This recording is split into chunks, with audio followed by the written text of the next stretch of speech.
All right, so get this moving. Welcome.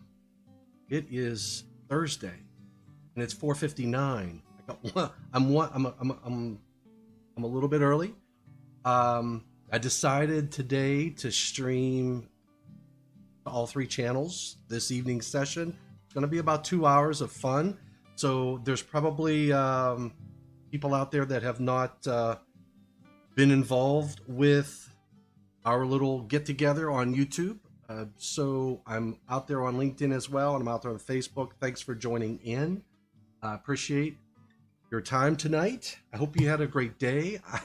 I am spent, so we're going to get pretty technical. And I got my coffee. Hope you have your coffee. And I'll tell you that look what I'm drinking. Chocolate Lab. All right. So Bobby Joe gets this stuff from Puppy Paws Coffee and Company. And really good coffee. Absolutely phenomenal. They have different flavors. This happens to be Chocolate Lab, ground coffee, whole bean, medium roast. Every cup supports a pup is their motto. And they have a whole bunch of, so every time you buy stuff off of them, they have Puppy Paws Coffee Company. They contribute to ARNO, Paparazzi, the Little Litter Dog, Cane, a bunch of nonprofit organizations that they contribute to. It's puppypaws.shop, PUPPYPAWS.shop. It's really good coffee, and it keeps me energetic for these 2-hour programs after a full day. So hopefully get your coffee and sit back, because we are going to be talking about selecting overcurrent protective devices for a power distribution system.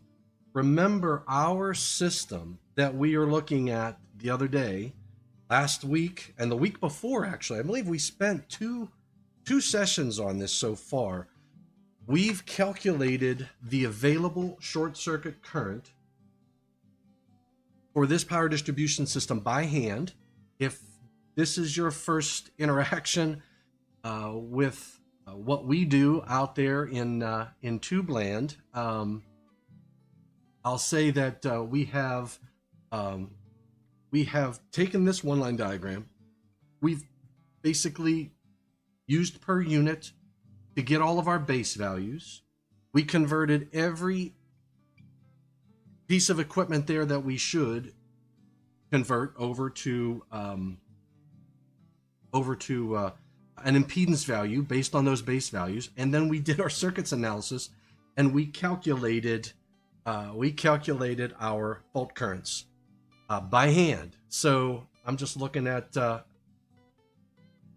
all of our stuff here. So I'm using a new interface right now. So I'm using what's this called?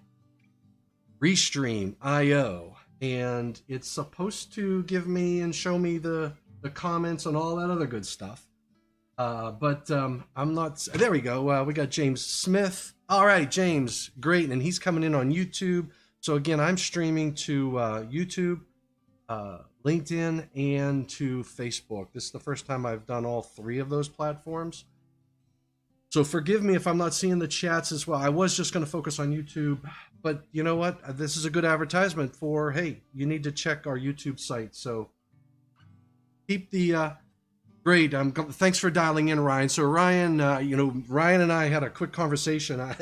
My interface, just trying to see the chats and all this other good stuff with this Restream IO. I've never used it before, and this week going live on LinkedIn. This is what they're using for their connection, so that's what I have to use. And LinkedIn is an important part of the picture here. So I want to make sure all of this is muted. Okay, so all right, I'm going to mute my music. That's okay with everybody. I'm going to shut it off. So give me a second here. We're going to get ready. So what we're going to do today is we're going to take this power system And we're going to select the overcurrent protective devices. We'll do fuses and we'll do circuit breakers. If you, and I apologize to my YouTube friends out there, I did not have, I can't reshare my LinkedIn Tuesday afternoon event where we talked about arc flash reduction and methods and techniques. So we're going to implement at least one or two of those in our analysis today. So we're going to pick overcurrent protected devices. We are going to see what we can do to pick the most effective solutions to give us a safety conscious environment. Now we will talk selective coordination as well. And what I think I'll do is I'm going to go down the road of picking these devices based upon code, and we'll talk about short circuit current ratings, interrupting ratings, Ampere ratings, and anywhere your questions may lead us. And then we will we'll do it in a selectively coordinated manner, and we'll show you some of the changes and the challenges that you'll face when you're trying to meet selective coordination design goals. All right, are you guys ready and gals ready? Awesome. So we're live on LinkedIn and we're live on Facebook and we are live on YouTube. Okay, so what I am going to do, I'm going to move this down here. I'm going to try to keep up with the questions. So I've got, Restream doesn't seem to be, Mohammed. I got Mohammed out there and he's on LinkedIn. Corey Hanna's with us. You saw Corey last night on our NFPA, and DDT minus the D and T. So we're just the T today. Well, no, just the T, not minus D and T. It's just minus D and D. This is T. So just want to make sure I got all this stuff. So I'm live on YouTube. I'm gonna go take a look at the YouTube stream here so I can see any of the chats that are coming up. Excellent. We got Nihad El Sharif. We got Ryan Jackson in the house. We got Ross Eldridge.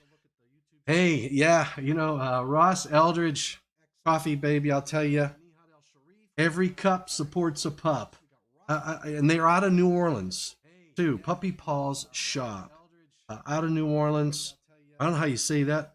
Louisiana, Kenner, Louisiana, Orleans, whatever. It's 5 o'clock and it's been a long day. All right, so. And we got Felix Sandoval in the house too. Thanks, Felix. Oh, Felix, you're Colombia. What kind of coffee you drink, buddy?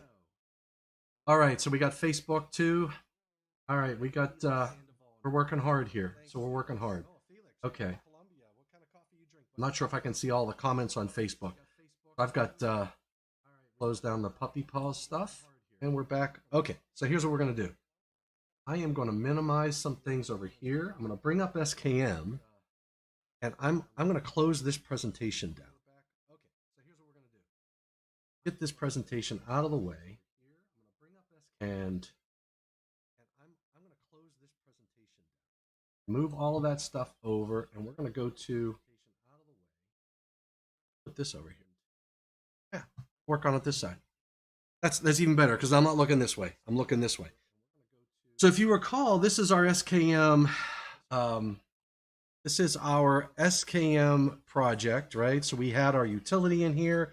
We've got our cables. We did not put breakers or fuses in here because remember what we were concerned with last 2 weeks, last two Thursday nights, we were more concerned with just calculating fault currents. We learned per unit. We learned per unit. We talked a little bit about symmetrical components. And we learned our impedance diagram. What else?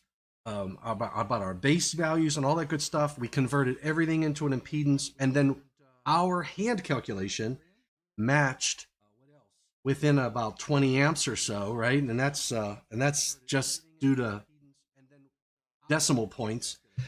We matched the SKM results, and then remember, I even shared last week. I shared the Excel spreadsheet with everybody out there. So y'all have the spreadsheet with regard to Make sure all of that stuff is mute. All right, is that better? I knew I had a little overlay there. All right, so and remember we had I shared an Excel spreadsheet with everybody so that you had the I mean we were within we were exactly, that spreadsheet produces exactly what SKM produces because we made all of the same assumptions. So what we're going to do now is we're going to start adding circuit breakers in. I added one breaker. I moved some things around. I didn't have much time this afternoon. Had a lot of customer engagement today, which was a good thing, healthy. I added one breaker down there. I added a BAB30, the good old BAB30. What we are going to do is change a little bit of this one-line diagram. If you recall, so this is a, and I'm going to do main lug only panels. I'm going to disconnect this. So here's how we do this. I don't mean this to be a an SKM training course by any means, but you can hopefully follow along, or maybe you've modeled this yourself. So I just disconnected that. I'm going to add a circuit breaker here, and we're going to connect it. I connect it over here to there. So I've got now I have a panel feeding another panel with a main lug only panel board. Now you could put a breaker there as well. It's completely up to you.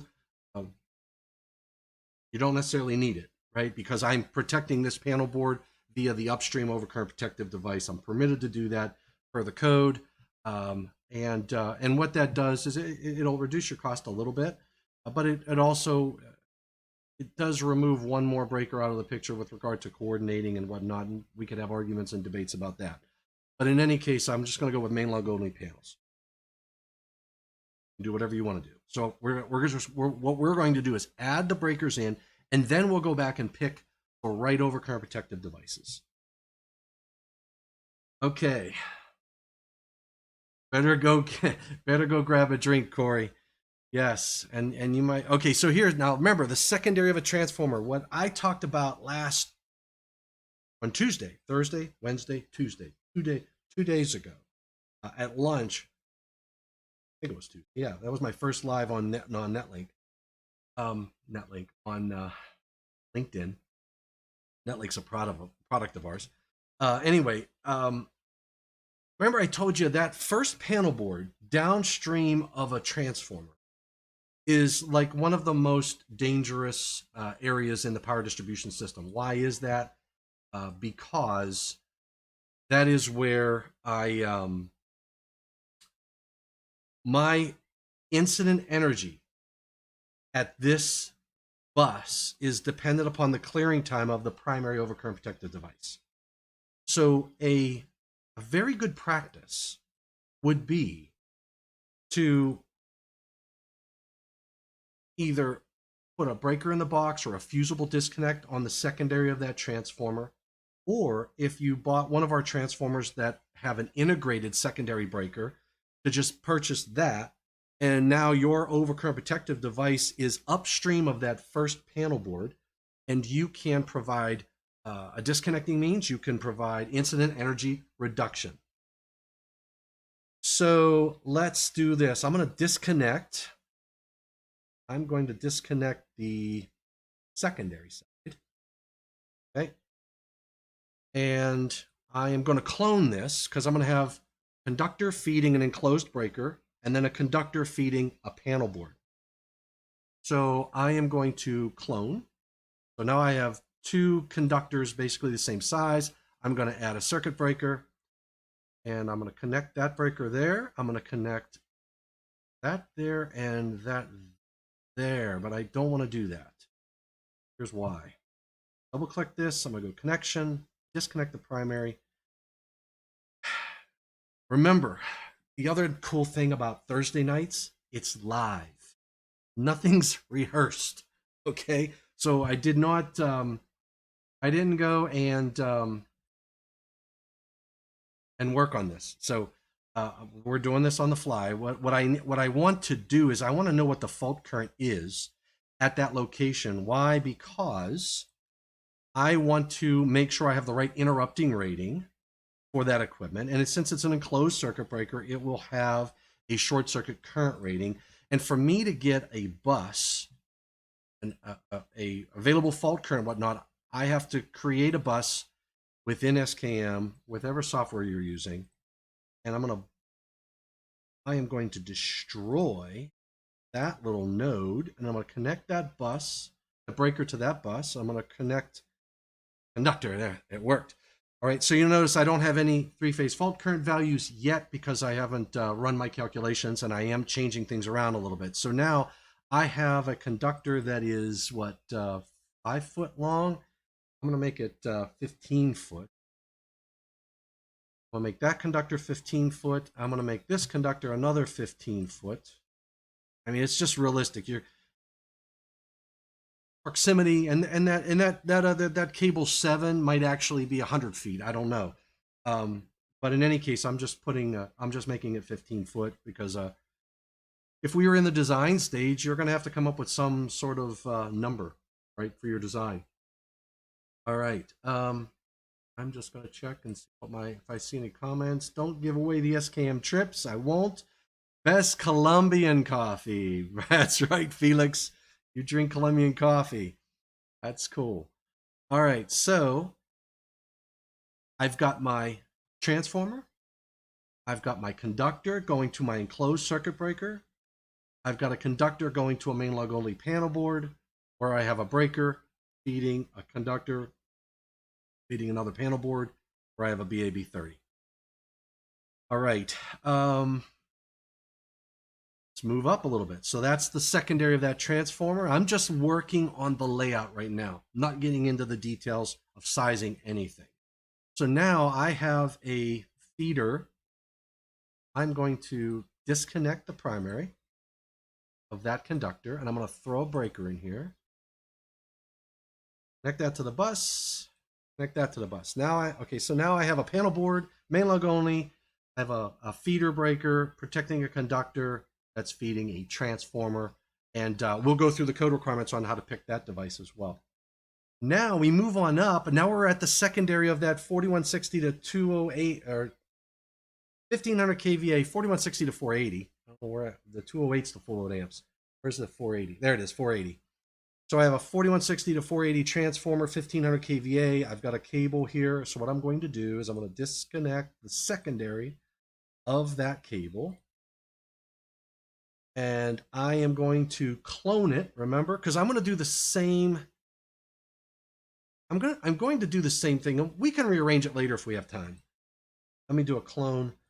Because what I can do is you notice I'm tired because I'm shortening my speech. I'm going to we can get rid of this conductor and make that a main breaker and run our incident and energy analysis and show you the difference in energy. But for now, suffice it to say, I am just going to follow my safety by design principles, and I'm going to put a circuit breaker in an enclosed circuit breaker, and we can throw a fuse in there as well. We can throw a fusible disconnect. So we'll play around with the design, right? Hey, Corey, Felix, you following, buddy? All right. I'm just looking. We got Ross Eldridge, Jim Smith. All right. I want to make sure I'm not missing anything. It's a little bit different interface. All right. So I've got my. And now we are on the primary side of this transformer. So we're going to put a fuse connection. We're going to disconnect the primary. And we are going to slap a fuse right here. Okay. Cable down a little bit. All right. So what we've done is we have our source, which I'm saying is a utility, and I believe we had 125,000 amps of available fault current coming from a utility at 4160. That's a heck of a lot of power. Got my transformer. I've got my fuse primary. I've got my secondary. overcurrent protective device, and I have an enclosed breaker. I've got a main lug only piece of equipment. I don't know the size yet. We're going to figure that out. I have a feeder breaker feeding a 3-aught conductor. I got how many amps? 450 amps worth of conductor. That's probably 3-aught. If you look at Article 310, 3-aught conductor. How many of those do I have? I've got 2 of these in parallel. 175 feet. So 2 of them in parallel, and that says 450 amps. Yeah. So 3-aught, a 3-aught conductor at 90 degrees C is 225. At 75 degrees C, it's 200. So really, I can't use that conductor at its 90 degrees C ampacity. Remember, when I'm determining the ampacity, I can use the 90 degrees C when I'm doing my calculations for ampacity based upon 215. That'd be a feeder. Remember, I can use my I can use the 90 degree C column to do my adjustment factors for number of conductors in raceway and all that jazz. I'm not going to focus on that right now. What I'm just going to say, look, I'm going to make an assumption. I'm using the 75 degree C column. That's a 200 amps worth of conductor. I'm going to say that's 400 amps worth of conductor. I'm going to protect it at 400 amps. But what you would want to do, and this is when they say the rest is left to the student. I had a lot of teachers that would say that. What you will want to do is accurately determine the ampacity of the conductor based upon the conditions of use. You can do your adjustment factors off of the 90 degree C column. But you're going to take the worst case, the lowest ampacity, and then protect it at its ampacity. We're going to be we may have to increase that size of that conductor. Why? Because depending upon the overcurrent protected device I select on the primary of that transformer, I may have to pick something greater than the primary full load amps of 360 amps. That's why I went with 400. I'm probably going to have to pick something larger because I need to select an overcurrent protected device based upon Article 450. I have to allow for inrush currents.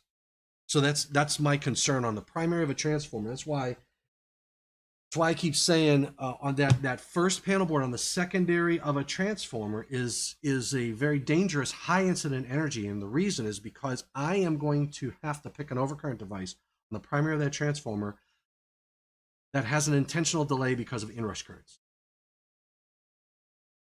And we're going to show you the trip curves. We're going to plot that. All right. Okay, so I'm just looking, keep this over here. Got Derek Vixtel. I got 1 comment on Facebook, so I'm just want to see. Boy, I am prompt. Yes, Dan, I am a little bit prompt. I'm trying to be on time because everybody's time is money. And oh, there we go. Now I can see. Hopefully I don't have. All right, so I can see my comments. There we go. Got LinkedIn going. All right. Now let's do this. I'm going to start down below at the last few devices. The 30 amp device. Whenever you do a selective coordination study, you always start at the last device and you work your way up. I'm going to follow that philosophy. That's just the way I roll. So this panel board here, I am going to make this. I can make this whatever I want to make it because it's I'm going to make. Let's think about this. So the secondary of this is 832 amps. Let's focus on the transformer first. I want to figure out what size panel I'm going to make. I'll find out what size panel this bus 7 is going to be. My secondary full load amps is 832.7 amps. So I'm going to go to 450 and I'm going to determine what is the maximum size overcurrent device that I can put on the secondary. That's going to tell me the largest panel board that I can feed, right? That doesn't mean I need to put that size panel board. I can put something smaller. I don't have to size the panel board based on the secondary overcurrent protected device. I can put something smaller. But the largest overcurrent device I can put on the secondary, this is 480 to 208. That would be table 450.3b, and I am looking at the 2020 version of the National Electrical. All right, so I am 832 amps. I'm gonna have primary and secondary protection. So my secondary protected device can be, it says 125%. My eyes are getting big. 100 are getting bad. My eyes aren't getting big. My eyes are getting bad.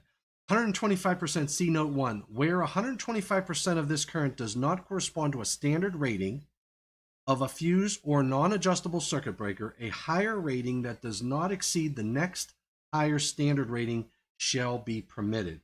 So on the secondary side at the 125%, I can go to the next higher ampere rating that corresponds with an overcurrent device. So 8, and I will use 240.5, I think it is. My standard overcurrent protected devices will be, gotta forgive me, it's been a long day, and I know it's been a long day for you guys too, so numbers aren't coming to me as they should. 240.6 standard ampere ratings. So that's the table that we'll use after we do our calculations. So secondary full load amps is 832.7. 832.7. I do 1.25 times 1040. And if I go to my table, 1040, that means I could put a 1200 amp panel board on the secondary of this transformer. I don't want to do that though. I don't. What do I want to do? I think that what I'm going to do, let's go to this. Let's do this. Let's go to our me and the animal. All right. So what I'm going to do is I am going to go to Eaton panel boards, power distribution panel boards. So I come down here. Look at this. So this is nice. So I have this over here. See what I'm doing. I have what voltage are we at? I'd say anybody tell me what voltage? Raise your hand. Can't do that. We're at the secondary side of the 480 to 208 volt transformer. So I'm at 240 volts. So remember, when you're thinking about equipment, I can apply a 600 volt rated breaker on 208 volt system. I can apply a higher rated device at a lower voltage, but you don't want to apply a lower rated device at a higher voltage. It'll work until it is called to do something, right? So when you misapply, especially like an overcurrent protected device, you think about it, at the voltage level, you're going to be carrying current, normal load current. What will happen if you misapplied that device? You can turn it on. You'll say, hey, it's all working. Walk away from the job site. The moment it tries to interrupt a fault current or an overload current, the moment it tries to do something, it's going to try to open its contacts at a voltage higher than what it's rated for. What is voltage in a power distribution system? Pressure. And that is a very good way of what we call achieving an unintended rapid disassembly in the field. So I'm going to pick a 240 volt AC panel board. And I've got to figure which one of these panels do I want. I can do now here's the other key thing you got to think about. When you are picking a panel board or you're picking circuit breakers, you've really got to do both, because not all circuit breakers fit in all panel boards. Okay? Typically what I'll do is I'll pick the overcurrent protected device first, and then look at what panel boards I can go in. What I'm doing, I'm walking down this road with you to just pick one of these. So I'm going to pick a Powerline Expert 2X, just for giggles. Look, if you saw my little note, there he is, guardian of the grid. Coming to a grid near you. So I want to go to product support. Yeah, catalog. Panel boards and lighting controls, volume 2 and 3. So power line 2X, pick that one. And here's what you get from this information. And this is important. It tells you this, we're going to use a main lug only, and I can use I can buy a 100, 225, 400, and a 600 in a power line 2X. What amp rating did I need? I said 800 amps. So I'm not going to get a power line 2X with an 800 amp rating. So I can't use a power line 2X. What am I going to use? Let's go back up to the top. And there's probably an easier way to use this, but I'm going to go to a power line 3X. Power line 3X, I can go to 800. So I can do an 800 amp panel board in a power line 3X. And what this also shows me are all of the breakers that can be put in the main position, which I'm not going to use. I'm going to use feeders and branch circuits, overcurrent devices. And this shows me all of the breakers that I can put as a feeder or a branch circuit. And sometimes I can put subfeed as well, coming out the bottom. And they'll typically tell you what breaker goes there if I can do that. See, there's the layout. I might not be able to put, there's my 800. I don't know if you can hear the dogs up there. That's my chocolate lab and my black lab. Jake gets nervous when I hold up the chocolate lab coffee. So anyway, so this is going to let me know what breaker. So what I'll do, or what we will do, is we will pick circuit breakers in our one line diagram. And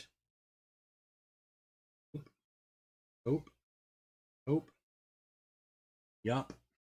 We will pick our circuit breakers first. But what's interesting about this is this shows you the standard ampere ratings of panel boards. So I'm not going to buy a 700 amp panel board. If I want a 700 amp, I'm going to have a 600 amp main. I'm going to have a 400 amp main. I'm going to have a 225 amp main. I'm going to buy an 800, 600, 400, or a 250. I'm not going to buy a 225 amp panel board in a power line 3, right? So looking at the break points will help you figure out what product you want on the job, basically. So I'm going to go with an 800 amp panel board downstream of this 300 kVA transformer. You may go, heck, I wouldn't use a 300 kVA transformer for an 800 amp panel board. You might use something smaller. I don't know. But I'm not worried about that now because I'm just trying to help you pick the overcurrent devices. Okay, so we're going to pick an 800 amp breaker. Because where I'm at in the power distribution system, I want a breaker that has an arc reduction maintenance switch. That's going to be an electronic trip unit. So here's what we'll do. I'm not going to put an electronic trip unit. I'm going to pick a thermal magnetic. So I'm going to give you a little trick. There's something you've got to remember. Anytime you're using this software, if you can filter, you must go up here to manufacture and select Eaton Cutler Hammer, or Cutler Hammer. And even select Westinghouse. We can do a cross-reference for you. But Eaton Cutler Hammer is your best bet. Eaton is your best bet. So I'm going to go thermal magnetic breaker. I'm going to pick Cutler Hammer, Eaton. It's all the same family, all the same same product, different brand. So, and I'm not even sure if we updated these libraries. Eaton Cutler Hammer. So we leave the Cutler Hammer in there because there's a lot of product out there that has that has our logo as Cutler Hammer on there. But we've just updated all these libraries to have the Eaton. So we have Eaton / Cutler Hammer. It's all about brand recognition, so you know what you're buying, you know what you've got. Okay, so we said we wanted an 800 amp breaker. So I've got to scroll down and look for an 800 amp breaker. I can do an M frame breaker. Just looking. So M is at 800 amp. I can do an MDL. I can do MDL. I can do an NB. I can do a PB. Now you're going to do insulated case. L's frames only go up to 600 amps. So I'm going to pick an MDL. Now let's do this. I'm going to do this. MDL. Eaton MDL breaker. MDL frame breakers. So this gives you the installation instructions for the MDL breakers. So this will give us the some of the ratings. So and what the trip units are. I've got my other. I'm gonna move my camera. See my screen. There's my 800s magnetic instantaneous thermal. This is thermomagnetic circuit breaker, and I was looking for the trip curves too. So let's just take a look. MDL 3800. There we go. There's a picture of it. So you can get all the information for these. There's the specifications. 30 pounds. It's a 30 pounds. Heavy breaker. 600 volts, 250 volt DC, 800 amps, fixed thermal, fixed magnetic, 3-pole. So let's just take a look at that. So we're going to pick an MDL and an MDL 800 at 480 volts. Got to make sure we get the voltage right. There's our 800. And instantaneous, I have a 4 or an 8. So that, and we're going to look at the trip curves for that. So that's an M frame. I probably won't pick that eventually, but we're just going to pick it because it's probably the lowest cost solution that we could probably get at 800 amps. I could probably go to a larger breaker that is a lower adjustable long time pickup. We'll do what we got. Now, the primary breaker of this transformer. Look and see if I have any questions coming in. Helix. Don't give away the SKM tricks. And all right, so no comments yet. Hopefully you guys are following along. Let me know if you guys are out there. Just say hey or something. I want to make sure that we're communicating here. All right, so muted over there. All right. So now, primary of this transformer, we got to go to 450, Article 450. This is a 480 to 208 transformer. I'm going to use table 450.3b.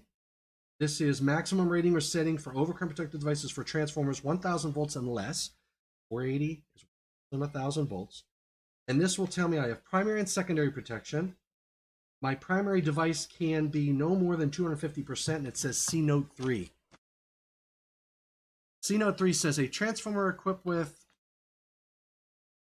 transformer equipped with coordinated thermal overload protection by a manufacturer and arranged to interrupt the primary current shall be permitted to have a primary.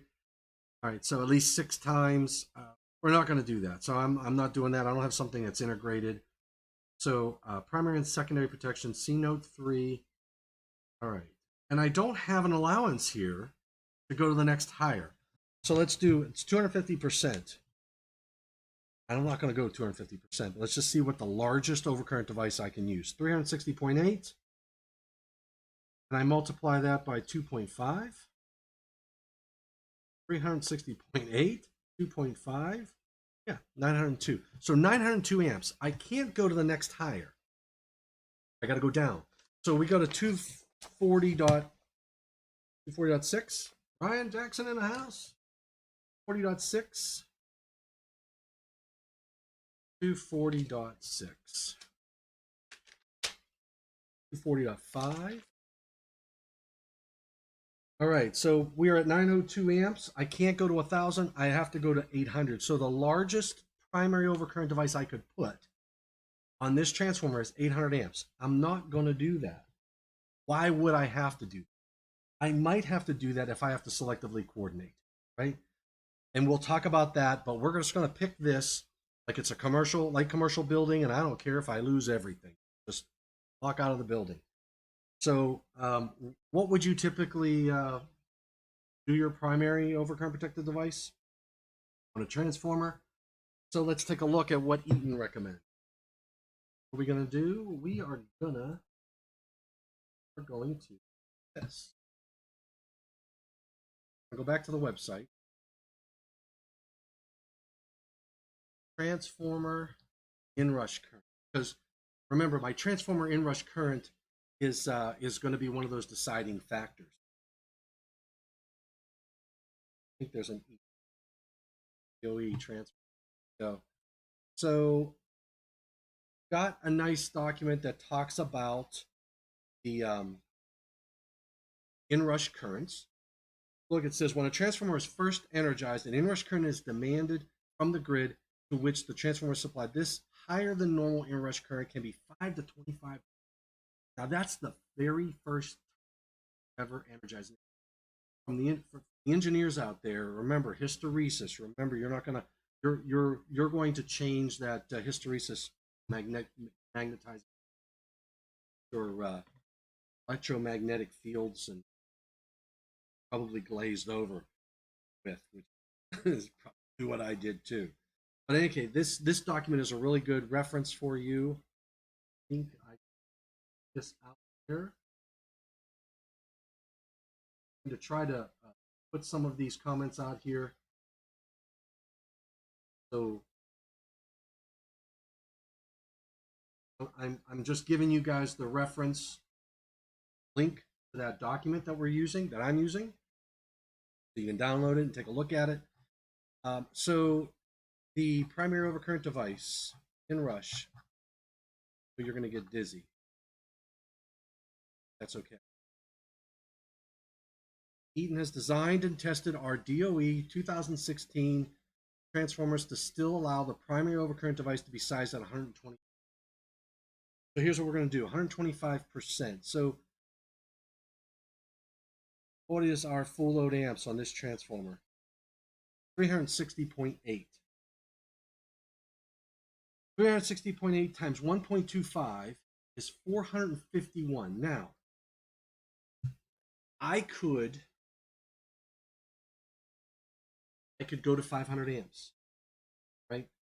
Well below what the maximum is. And in line with what, or I could say I'm going to try going with a 400 amp. Lower cost, less expensive. I'm going to put 400 amp breaker. So I'm going to go 400. So 400 amp, I'm going to go thermal magnetic. I'll try to do a thermal magnetic. Or you got any questions? No questions. No questions. No. Okay, so I'm going to find a 400 amp thermal mag breaker. HKD. Now, usually when you see the H, that's high interrupting. There's a KD breaker. What's my fault current? There's the other thing you got to think about. Fault current. I did a presentation one.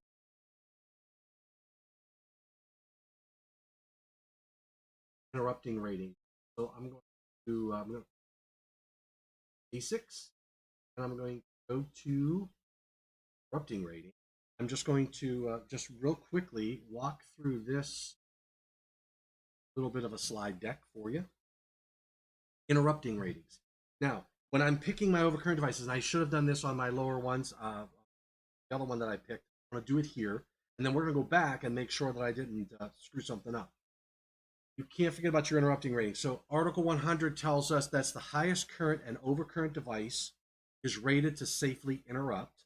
And this is really a self-protection. This is just about making sure that I don't achieve an unintended rapid disassembly in the field. So in 110.9 of the National Electrical Code tells us that the overcurrent device has to have an interrupting rating that is higher than the available short circuit current at that device, right? So this is a real BNA. Here we go. So 110.9 requires the overcurrent device to have an interrupting rating not less than the maximum available fault current. Calculated, and we're going to rerun our numbers. And how do we do that? Well, and you guys and gals are probably, or maybe you haven't. If you this is an example of a class H fuse, which has an interrupting rating of 10,000 amps. Not all fuses have a 200 or 300,000 amp interrupting rating. This is a class H fuse that has a 10,000 amp interrupting rating. This is a circuit breaker that has a 14,000 amp interrupting rating. One's at 480, they're rated 480 volts, 600 volts, but I'm going to hit them with 50,000 amps. And what you typically will see is an unintended rapid disassembly in the field. So when you exceed the rating of an overcurrent protective device, when you This is a exceed serious misapplication. the rating of any piece of equipment, you're misapplying it. And when you misapply that piece of equipment, you can achieve, Dan Neeser's words, which he says he got that from Jeff Fecteau, an unintended rapid disassembly in the field. So when we're selecting our overcurrent devices, we've got to first calculate fault currents. And if you're doing the design phase, you haven't bought anything yet. You haven't pulled conductor. You haven't broken ground. You're laying out your design. So you're going to come up with some conservatively short conductor lengths. You're going to assume lowest impedances on transformers and things like that, so that when you come to me, the manufacturer, and say, I have a design and I need you to quote it, you don't want me to quote 10,000 amp interrupting rating breakers when you actually needed a 65K breaker, because a 65K breaker is going to be more expensive than a 10K breaker, right? And where does that hit? That's called a change order or a change notice, and we love those change notices because we'll sell you what you should have had in the first place. So got to do some due diligence up. We don't love those. Nobody wants to want a good outcome in the end. I never want to go back to the well. So when you exceed the rating of any of these overcurrent protected devices, they may, depends upon how much fault current, all that good stuff, fail the field. Now there's minimum interrupting ratings, so you got to be mindful. 240.60C and 240.83C tells you if it's not labeled, what the minimum interrupting rating is. And on these devices, you'll see the like a circuit breaker.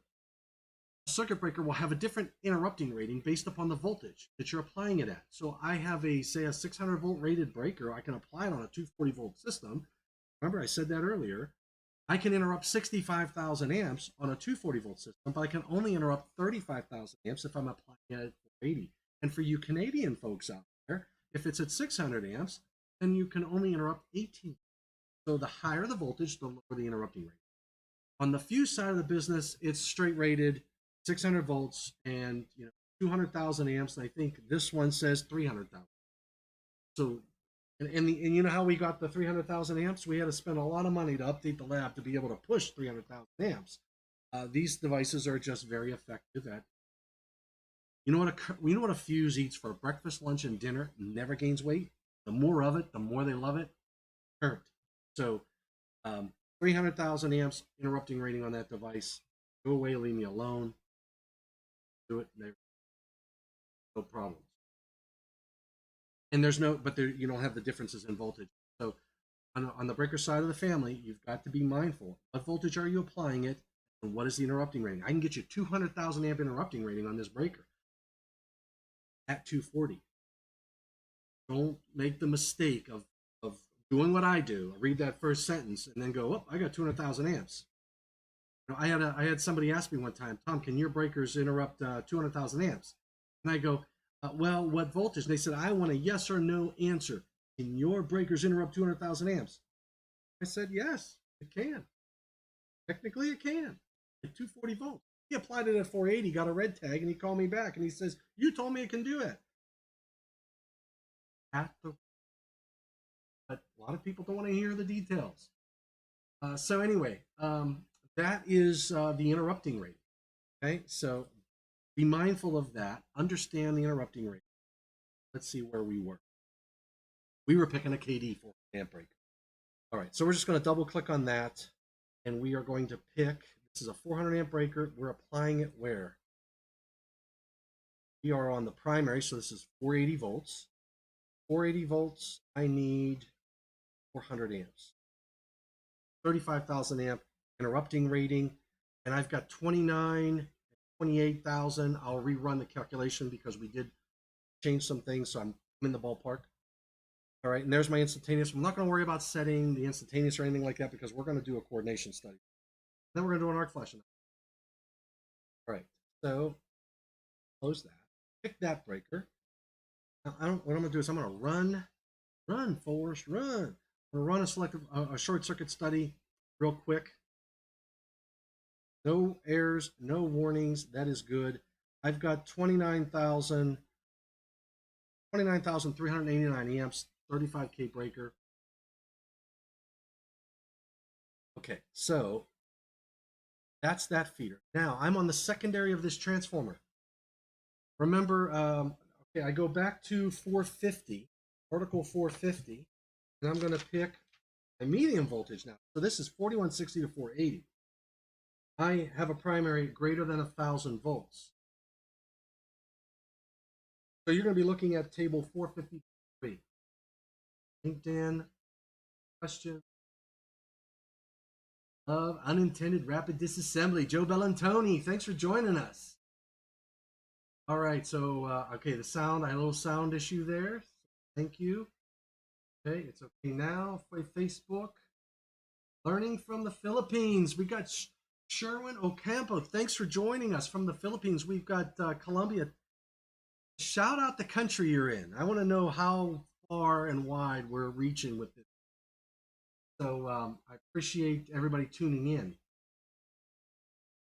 So on a few of these platforms. But shout out what country you're in. YouTube land, Facebook land, all that good stuff. Okay, so where were we? Secondary breaker. This is 1,804 amps. Secondary overcurrent protective device. I can go for, and remember this, so on the medium voltage side of the family, we got any location and supervised locations only. I'm going to go for any location. And secondary protection, C note 2. Where secondary overcurrent protection is required, the secondary overcurrent device shall be permitted to consist of not more than 6 circuit breakers or 6 sets of fuses. I'm going to have 1. If both circuit breakers and fuses are, boom, boom, boom. Not going to worry about that. Circuit breaker, over 1,000 volts. Nope. Secondary breaker is going to be 1,000 volts or less because it's 480 volts. All right, 125%. 1804, 1804, 1.25 times. So 2250. I can go as high. I can go up to, I'm going to go with a 2,000 amp. I'm going to have a 2,000 amp circuit breaker. Let's go to the library. It's going to be a static trip. And remember, for best best performance and your best option is to select that Eaton Cutler Hammer filter. Always got to do that, or an Eaton filter. Either way, I'm good with that. And now I need 2,000 amps, so I got an RD breaker. Oh, there's the other thing. 2,000 amps. What? You're 1,000 amps and above, you have to have what? GFPE. If you're above 1,200 amps and above, what do you need? Arc reduction technology, 24087. I'll just tell you, 24087. Check it out. 23095. Check it out.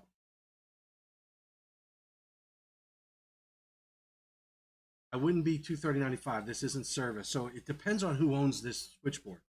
If the utility owns that transformer, then my service is technically that downstream 2,000 amp board. If I own that transformer, now my service is not this equipment. Let's assume that I have service equipment, just for giggles. I'm going to use an RD breaker. And I want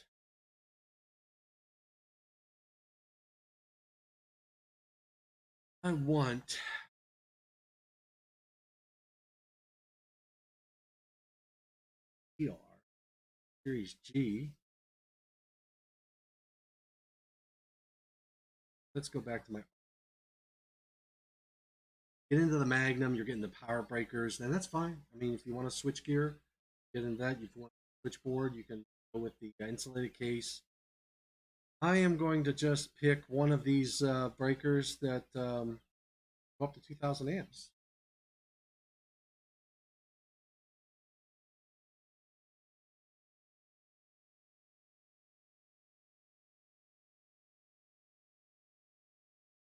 or RG.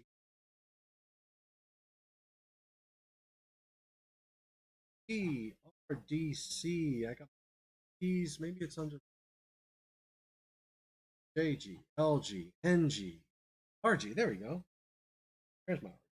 All right. RG frame, Eaton, 1600 amp, 2000 amp. All right. So let's do the 2000 amp. That little yellow bar told me I had the wrong voltage. I am on the secondary, so 480. RGH. Look, we can look up the RGH. RGH. Eaton RGH breaker. Go. There's the RGH breaker.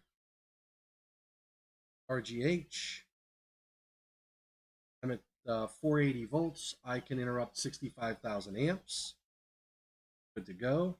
489 device. RGC can go up to 100,000 amps.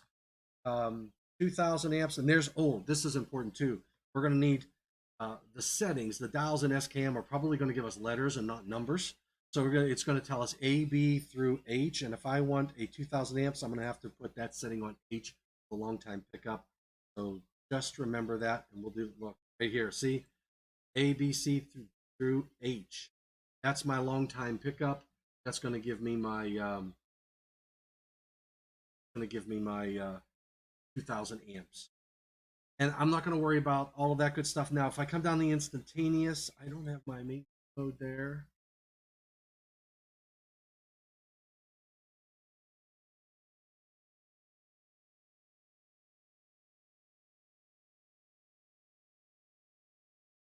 PSI, maintenance mode. Oh, we'll take a look at that later. I may or may not need it. Oh no, I do need it. I need an arc reduction maintenance switch. Well, we'll pick this for now. We'll do our curves, and then we'll go back and see how I add the. Now let's look at the front primary fuse. Medium voltage, primary fuse. Any location, primary overcurrent protection, and it says transformer rated impedance not more than 6%. Remember, we're at 5.75, so we're good there. So not more than 6%. Primary fuse can be as high as 300% full load amps, and that is 208.2, 208.2 times 624. I'm not going to go. I'm going to stick it in around 1.25 again, right? So 1.25 times 208.2, that's around 260. Let's throw a 250 amp fuse in there. Now, when you're picking fuses, here's a trick for you. For best performance, you want to go to the high voltage because you're on the high voltage side, and always, always, always pick the busman. What you got to do. So I'm going to, I like to sort it by voltage so that I can get, I know I can be anywhere from here, anything that's 5,000 amps and up. So I'm going to find a fuse. I'm going to do 250. There's an E-rated fuse. I'm just going to pick that one and we'll see. Right, so there's my 250, 50, and we can move it around and play with it. All right, so we've picked. Let's go back down. I'm going to run my study again, run balanced. And let's take a look at our fault current values. This device, this circuit, this breaker here has to have it.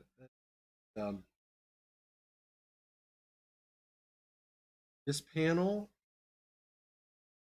7,952, 10K rated breaker. PAB every day of the week, twice on Sunday.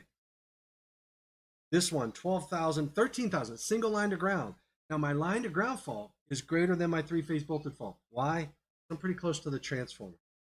Remember, I'm not sure what my conductor links are here, but so I have to at least be able to interrupt 13,184 amps. And we already looked at this. What are we using? We haven't picked this breaker.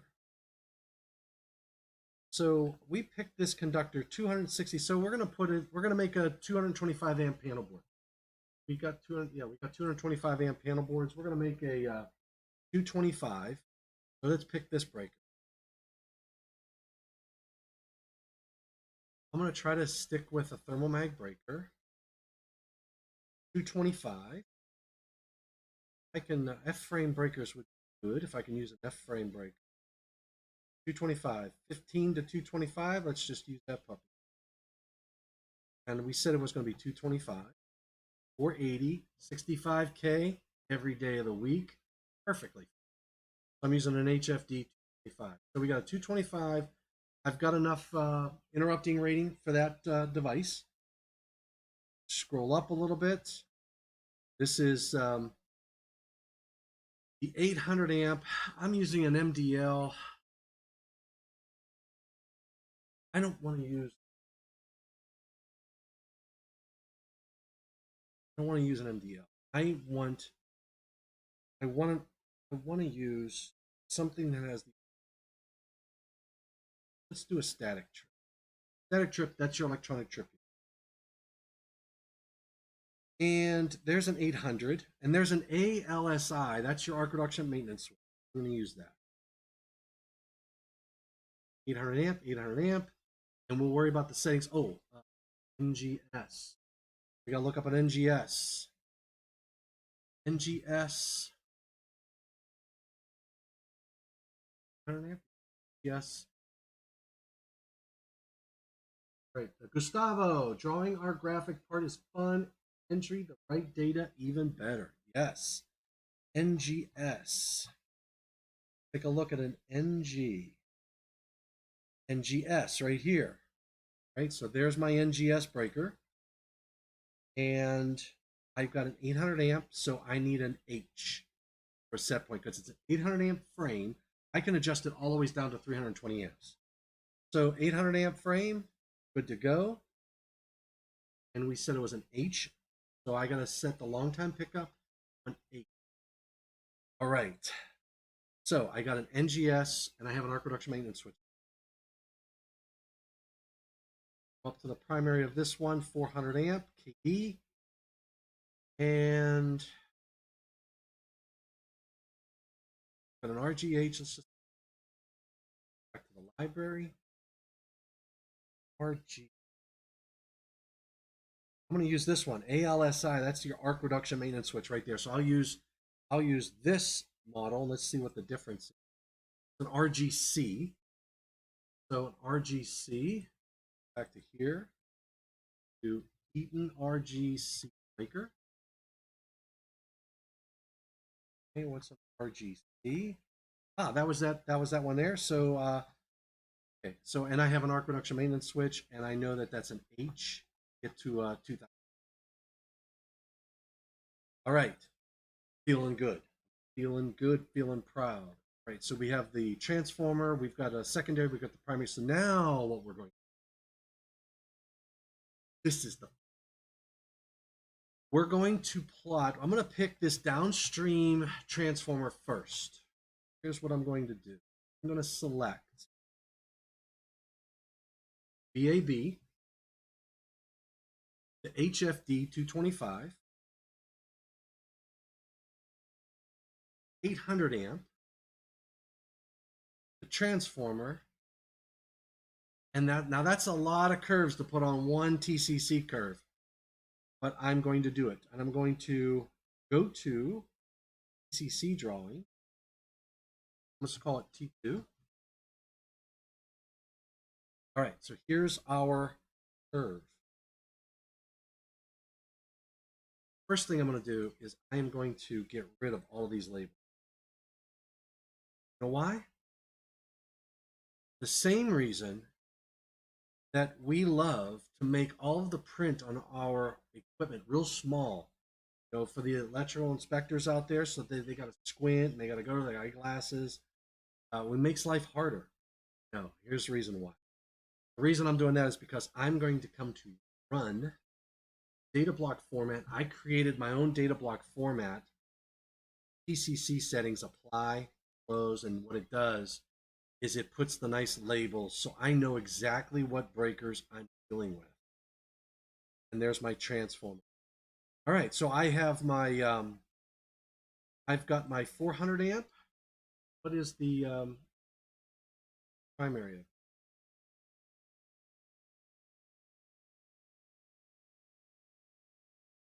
Yep, the 400 amp is my primary overcurrent device. And so that is my primary. This is my first breaker on the secondary.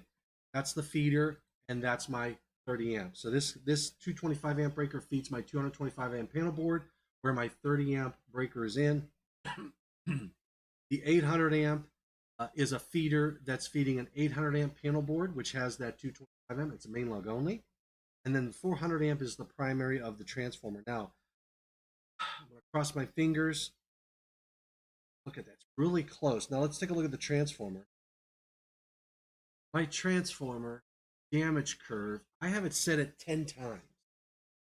So, hey, we got Donnie Cook, Shelby County, Alabama, in the house. Joe Bellantoni, unintended rapid disassembly. I'm just looking at so what I'm doing now is I'm picking my overcurrent devices and I'm looking at key points.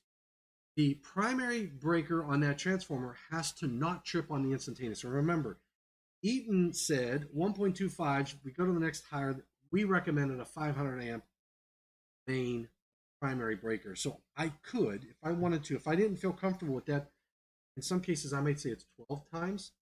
I can't go any further to the right. So I might want to go to the library, and if it's a 500 amp, I'm not going to pick 500 amp frame circuit breaker. I'm going to pick a 600 amp frame breaker, and then I'm going to lower the long time pickup. So if I didn't feel comfortable with that, if I felt like I thought the inrush was going to trip the primary breaker, I can say I'm going to go to a 600 amp LD breaker, HLD breaker. So let's take a look. Eaton HLD breaker, LD frame breakers. Yeah, I've been in the now that HLD 3600. I'm looking for that. There. Go to resources, and I go to catalogs, volume 4 circuit protection. That's you.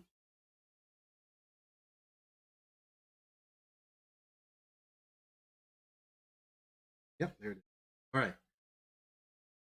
So I open up for search, Control F. E. Here's my HLD.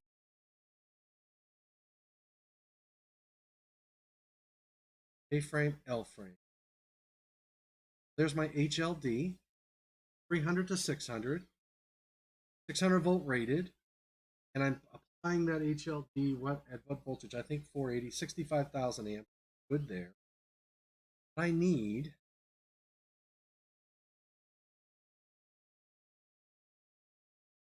let's do this. Let's find the TCC curve, but let's at least get it on our radar here.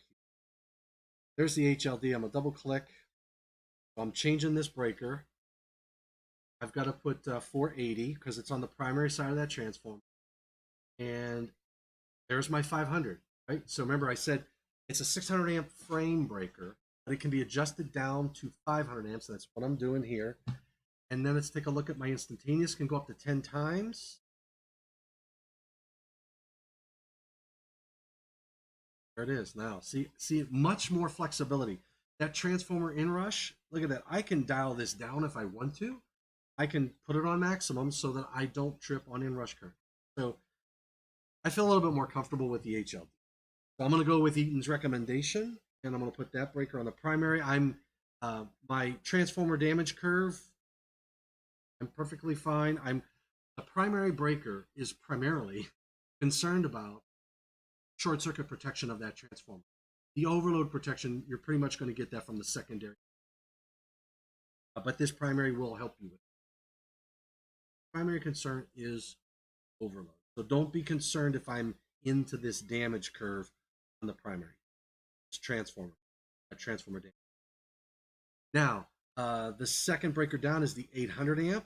You'll notice I have some flexibility in the curve. I can move that over. I don't have to worry about inrush because I'm on the secondary. What am I worried about on the secondary is coordinating in this overload region. I don't want to have an overload that will take out an upstream device goes to downstream. I'm not going to be talking about the short circuit performance of these yet. That's a selective coordination discussion. We're going to get to that. If we get to it today, we will. If we won't, if we don't, we'll get to it next week. But only 6 o'clock. Started at 5. We'll go to 7. So I think we'll have. I'm just going to take a look at any questions. Facebook, Philippines. But excellent, Sherwin. Thank you for joining. YouTube land. Right. Nobody shouted out what country you're in. Tell me where you're at. And I know Felix is in Colombia. So Felix, talk about Colombia. Right, so I'm gonna look at my restream. Check. Okay, so what are we gonna do now? Here, I'm moving things around. There we go. Is it only me on this side of the world that experienced some sound issues? Are we hearing sound issues? You guys have sound problems out there. Can you hear me? Let me do this. Let me double check. Let me just look at this. Sound settings. I'm going to look at my device. I'm at 100%. Okay. My volume looks pretty good. I'm going to raise my volume a little bit. All right, it says sound is going in and out for me too. Ross Eldridge. Hey guys, well, let's talk about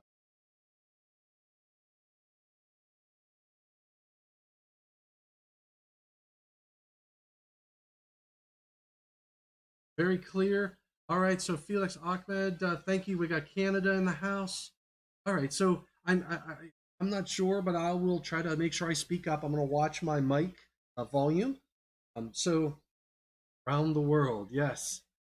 Okay, so let's do this. So we picked our primary. I feel comfortable with the primary device, and what was I worried about primarily was that transformer inrush. I want to make sure that my instantaneous isn't going to open on the transformer inrush. Give me a second here. I'm just checking some other things. All right. So okay. So and it could be that my volume is going up and down. I don't know. But in any case, so I got my 500 amp primary on that 300 kVA transformer. My secondary breaker looks pretty good. I believe. I don't think I can put any delays on this breaker. Let's. Oh, I want to go to library. I want to go to settings. So I have a instantaneous. Oh, I can add a short time. No, I can't. Yeah. So if I increase the instantaneous. So I do have the ability to do a short time delay in there. I do have a maintenance mode on that. I've got my instantaneous all the ways up. So I could take it all the ways up. Now, another thing to remember, primary and secondary devices on a transformer do not have to coordinate with each other. And even in the overload region, it doesn't matter. So I could have both of these, hitting into each other in this region. I don't have to worry about coordinating a primary breaker or fuse on a transformer and the secondary breaker main, because if both of them open, you take out the same load. If the upstream opens, you take out the same load. If the downstream opens, you take out the same load. So I don't care which one opens. I can have overlap between primary and secondary devices. And I might want to put this up there as high as I can on the secondary to make sure that I get a better coordination for either the voltage fault currents or the ground fault currents, whatever current you want to coordinate to. I can add some delays in there. This is my 225 amp. There's not much I can do. I can't really adjust it at all. There's no adjustments on the 225, and there's my BAB. No adjustments at all. Standard thermomagnetic breaker. It is what you got. You got what it is. That's it.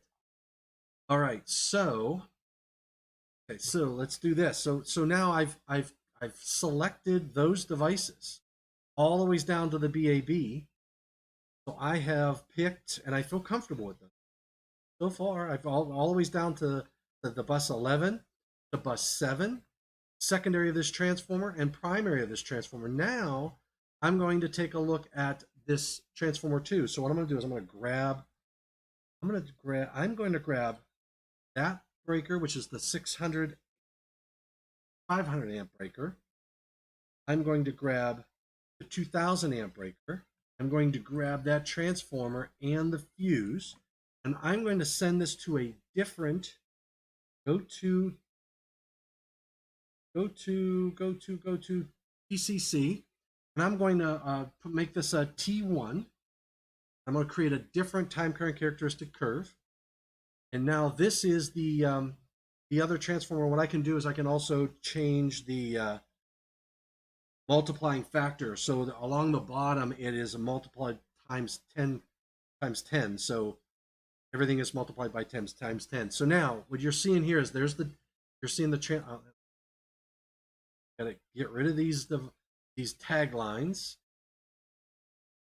Get rid of that tagline, get rid of that tagline, and I'm going to get rid of this tagline. And what am I going to do? I'm going to go to Run, and I'm going to go to Data Block Format, selecting the TCC. I hit Apply, I hit OK. Now I've got the labels, so I know. And I like to put the main device up, always down. So I got the main, I have a 500, and I've got the 2000. So that's my primary fuse. This is my secondary main on the transformer, and this is my 500 amp feeder breaker that's downstream. Now, for this fuse, what am I worried about? That inrush current. You see it has a little belly, right? I could increase that fuse. That is a size is this.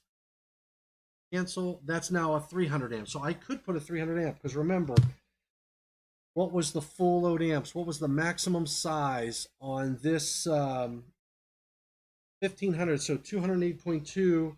I could go up to 300%. That's 600 and some amps, right? And what did I just do? I moved it up to a 300 amps. So I'm nowhere near the maximum fuse size that I can have on that. So I feel, you know, I could put at a 300 amp, I could put a 250. You know, doesn't really matter. Go up to 300%. What I'm worried about is more so is the inrush. So I might pick a 300E fuse just to avoid. And remember, that fuse is for short circuit protection. I'm not as worried about my thermal damage curves on that transformer for this fuse. It's there for short circuit protection. My secondary breaker, which is this 2000 amp breaker, that's going to give me my overload protection. And what am I doing? I'm moving these set points. Now, let's just talk about this trip curve. This is Trip Curves 101. Oh, wait, we got street rep. If there was just an enclosure with one power supply with control components downstream, wouldn't the short circuit current rating value be the rating of the feed? Oh, beautiful. Beautiful. Okay, we're going to learn now. We're going to learn the difference between a short circuit current rating and an interrupting rating and an Ampere rating. Because what you're describing is not a short circuit current rating. I have a program on short circuit current rating, so I'm going to see if I can find it here. A very common question. Let me go to basics, SCCR. Not CCR, not Creedence Clearwater Revival, but SCCR. And let's do this. Right. Minimize this, move some things around. So now let's just shift gears a little bit. I streamed through this. Fun on words. I streamed a little bit past short circuit current ratings versus interrupting ratings. The equipment, the panel boards, the switch boards, if you had a breaker in a box, an enclosed circuit breaker, whatever it is. My coffee is cold, so forgive me. I got to get my Stanley out with my puppy paws coffee. So if I have an assembly, any piece of equipment that has to basically let current pass through it, that equipment will have what we call it a short circuit current rating, not an interrupting rating. Overcurrent protective devices have interrupting ratings. Why? Because they stop the flow of current. A piece of equipment like an industrial control panel or a panel board, switchboard, transfer switch, those types of enclosures, they don't, a busway, right? Busway, it doesn't do anything other than let current flow from point A to point B. Conductors. they have what we call short circuit current ratings. Historically, you may have heard that referred to as a withstand rating, right? So the what you have is a what we call a short circuit current rating, which is not the interrupting rating. And a lot of people have a misconception to say, well, my circuit breaker that's in this industrial control panel or my fuse is 200,000 amp interrupting rating, so the short circuit current rating is 200,000 amps. Not so. Okay, you have to evaluate all the different components and make sure that the every component in that assembly can hold it together under the pressures of the fault currents that are passing through it. So here's here's my explanation or description of short circuit current rating. Picture for me a weightlifter, someone who's going to bench press, right? So you have a weightlifter laying on a bench, and he's got the weights on a bar above him, right? So you have a weightlifter laying on a bench. He has weights that he's going to bench press, okay? And you have another person in this picture, okay? You have what we call spotter. The spotter is a person who's going to make sure that the weightlifter can handle the weights. And I got a video on this. I'll have to put a link to it. So the weightlifter, he can only bench press so many pounds, right? And the spotter is going to make sure that he doesn't hurt himself. So what if I told you I can bench press 300 pounds when spotted by Lou Ferrigno? Okay. If you don't know who Lou Ferrigno is, then I'll use Arnold Schwarzenegger. And if you don't know who Arnold is, well, just think about the Incredible Hulk. If I have somebody who's built for 300 pounds and me underneath 300 pounds, I know that I'm not going to get hurt because Lou is going to make sure that I don't hurt myself. He's going to basically take that weight off.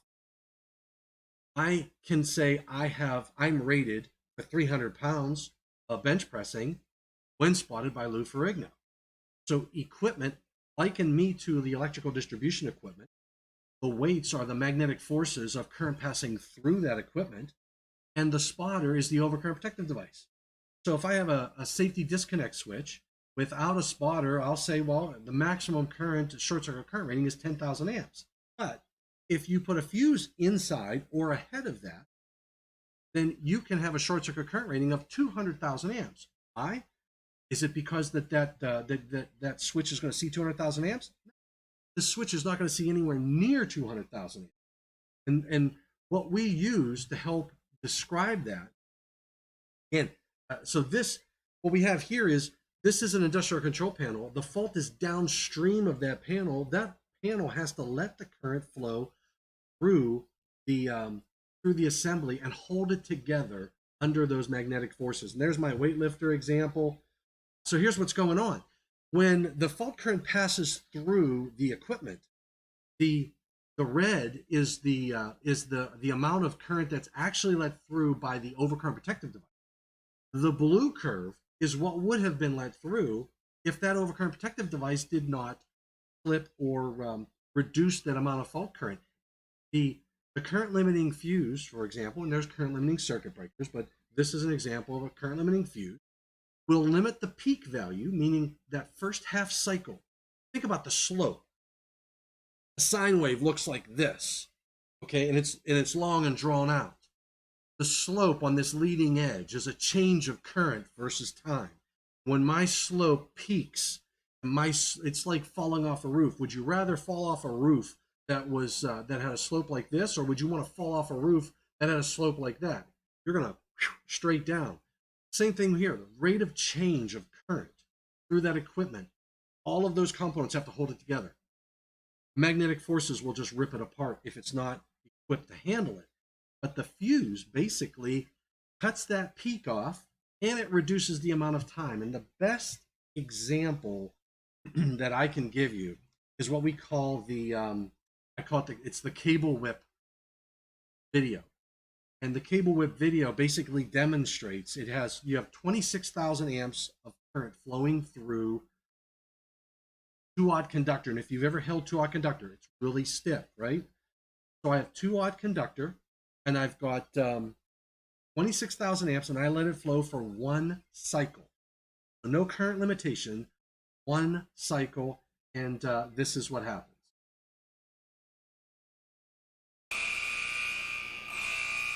Okay, let's watch this. There. Do it again.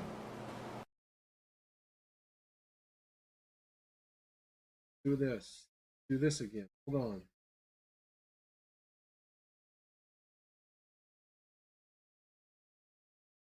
Do this again. One more time.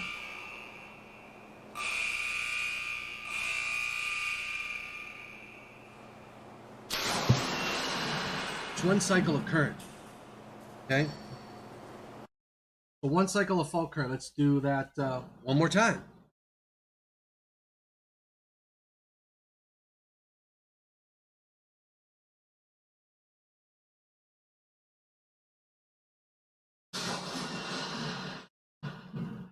Okay, so what you saw was about 48,000 killamps. That's the peak let through. That's that first half cycle. That peak was 48,000 amps. We let through 15,700,000 amp squared seconds. That's a lot of heat. Now, the next test that we do is the exact same test, no different. And what we're going to do here is we're going to put in a current limiting overcurrent protective device. There we go. I think I fixed it. We're going to put in a current limiting overcurrent protective device in series with this conductor. And it's a 200 amp fuse. And what it's going to do is going to clip that first half cycle. So I'm going to reduce the peak, which reduces the magnetic forces. Okay. And I'm going to show you the exact same video, but I want you to watch closely because it's going to probably be hard to see. Let's do this and see if we can't see what this current limitation does for us.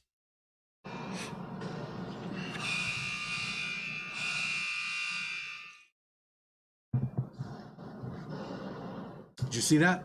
That was really, I'm going to do that one more time. Watch the very tip of that conductor.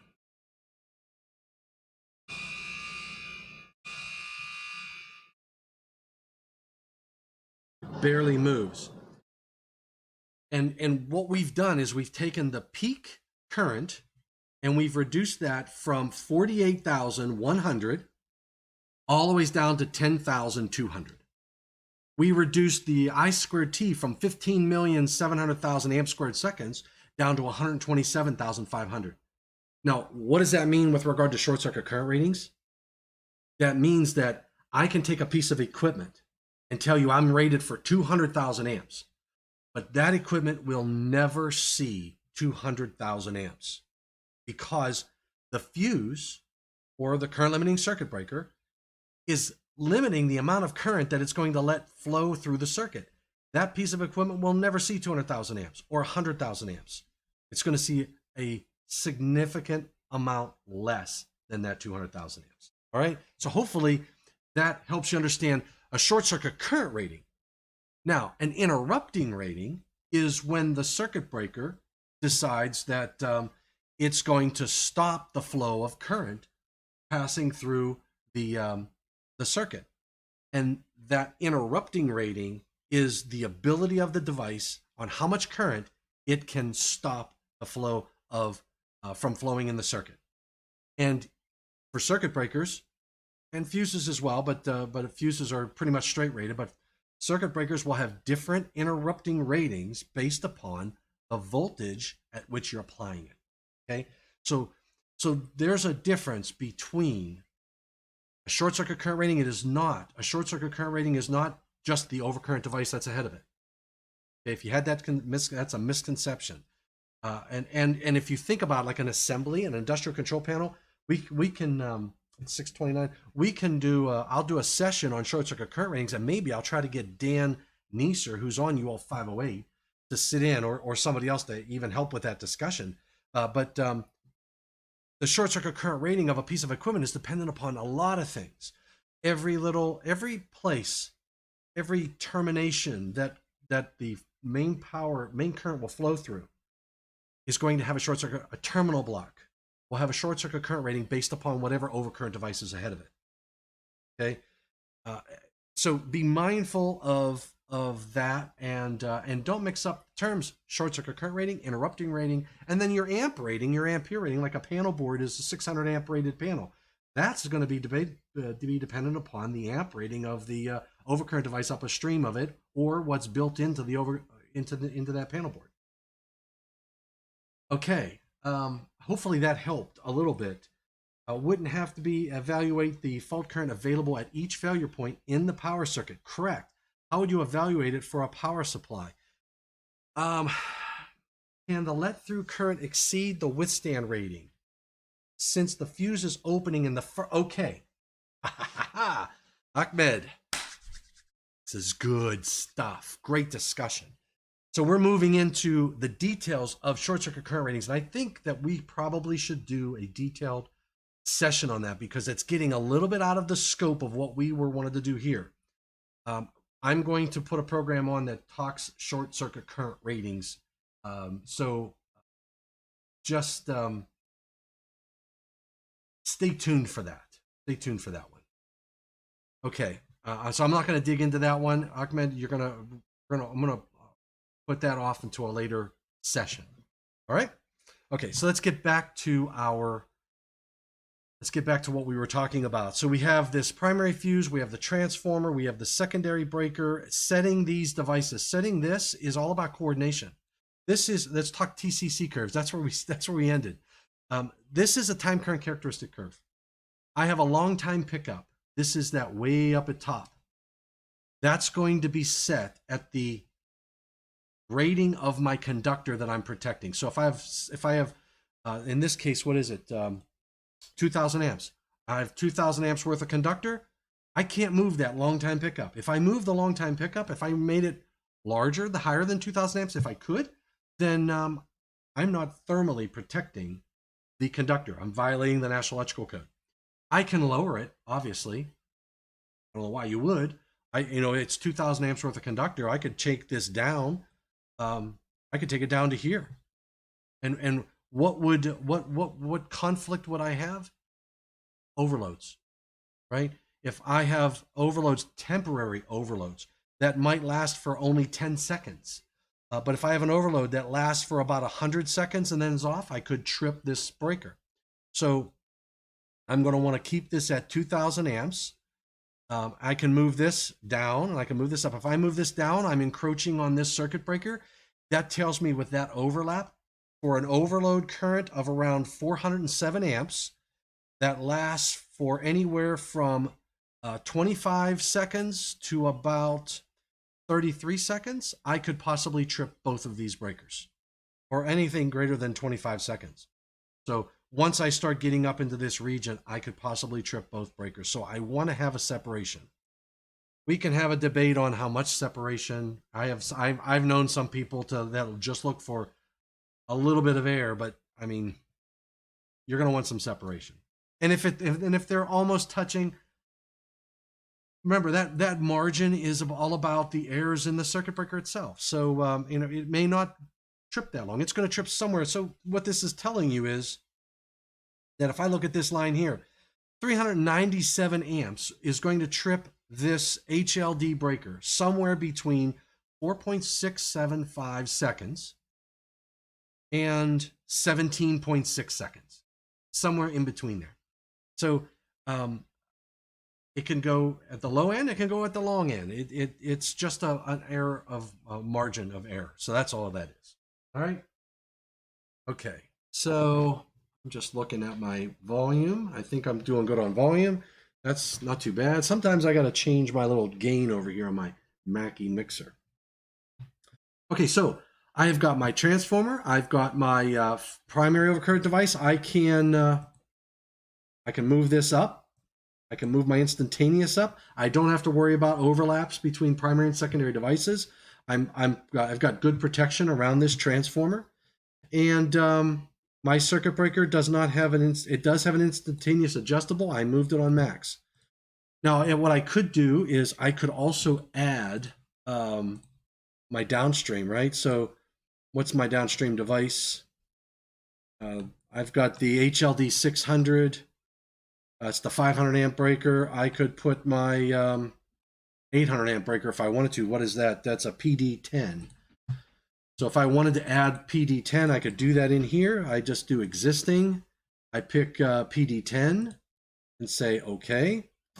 And there's my PD10. Now I would not want to change any of these settings because I've already looked at it on the for the downstream. And if I change these settings, I got to change. Now I'm looking. Now remember, they're all they're what I've done is they're all equalized. One's on the secondary of a transformer, so they all converted to 1 voltage, and that's a whole nother session that we could talk about. But look, I do have an overlap here.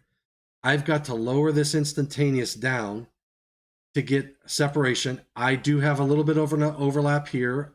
I can move that down, and now I've got separation.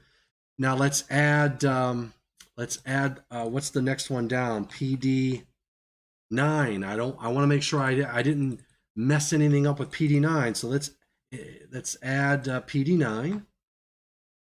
And what you'll see when you start doing this, it gets really busy really quick.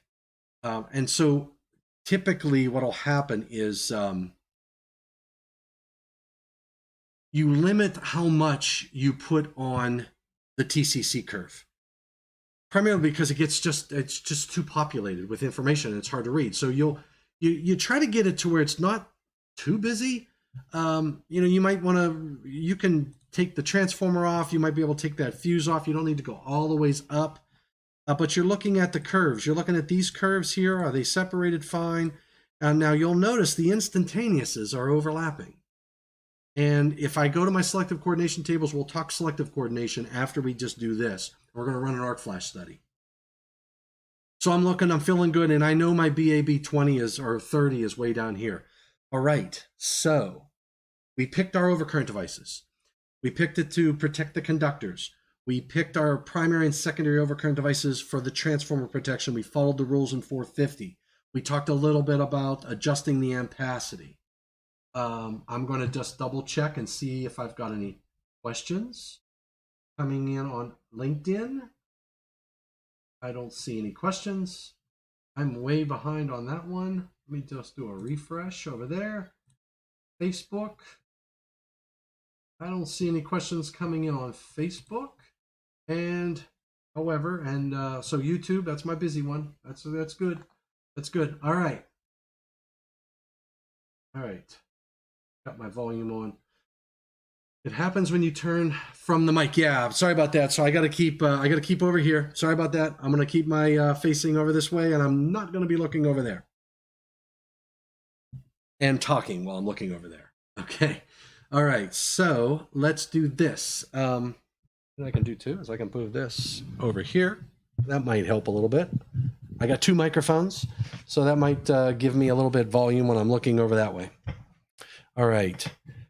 Okay, so let's do this. We picked our overcurrent devices, right? So I don't see any questions with the overcurrent device selection. We've got transformer protection. We've done our coordination. I would call this coordination. If what we've done is basically what they would call 0.1 seconds.